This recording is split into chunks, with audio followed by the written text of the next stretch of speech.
আইসিএসসিতে দেশের মধ্যে সম্ভাব্য দ্বিতীয় মেদিনীপুরের ঋতব্রত। মেদিনীপুরের গর্ব ঋতব্রত দাস আইসিএসসিতে সম্ভাব্য সর্বভারতীয় দ্বিতীয় নজিরবিহীন সাফল্য। পশ্চিম মেদিনীপুর জেলার মেদিনীপুর শহরের বিদ্যাসাগর শিশু নিকেতনের ছাত্র ঋতব্রত দাস এবারের আইসিএসসি পরীক্ষায় অসাধারণ ফলাফল করে গোটা জেলার মুখ উজ্জ্বল করেছে। 500 নম্বরের মধ্যে 498 পেয়ে সে সম্ভাব্য সর্বভারতীয় দ্বিতীয় স্থান অধিকার করেছে বলে জানা যাচ্ছে। তার প্রাপ্ত নম্বরের হার 99.6%। ঋতব্রতের ফলাফল যেন নিখুঁততার কাছাকাছি। অঙ্ক, কম্পিউটার বিজ্ঞান এবং ইতিহাস ভূগোল 4টি বিষয়ে পূর্ণ নম্বর অর্থাৎ 100 করে পেয়েছে। ইংরেজিতে তার প্রাপ্ত নম্বর 98। প্রতিটি বিষয়ে তার ধারাবাহিক সাফল্য তার অধ্যবসায় এবং নিষ্ঠার প্রমাণ বহন করে।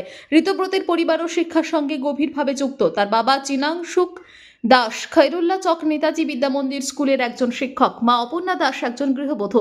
মেদিনীপুর শহরের স্কুলবাজার এলাকায় তাদের বাস। নিজের এই অসাধারণ সাফল্যের পেছনে ঋতব্রত মূলত পাঠ্য বই গভীরভাবে পড়ার উপর জোর দিয়েছে। তার কথায় টেক্সট বইগুলি খুঁটিয়ে পড়াই আমাদের সাফল্যের চাবিকাঠি। পড়াশোনার জন্য নির্দিষ্ট সময় বাধা না থাকলেও প্রতিদিন 6 থেকে 7 ঘন্টা নিয়মিত পড়াশোনা করেছে সে। পড়াশোনার পাশাপাশি অবসর সময়ে গল্পের বই পড়তে ভালোবাসে ঋতব্রত।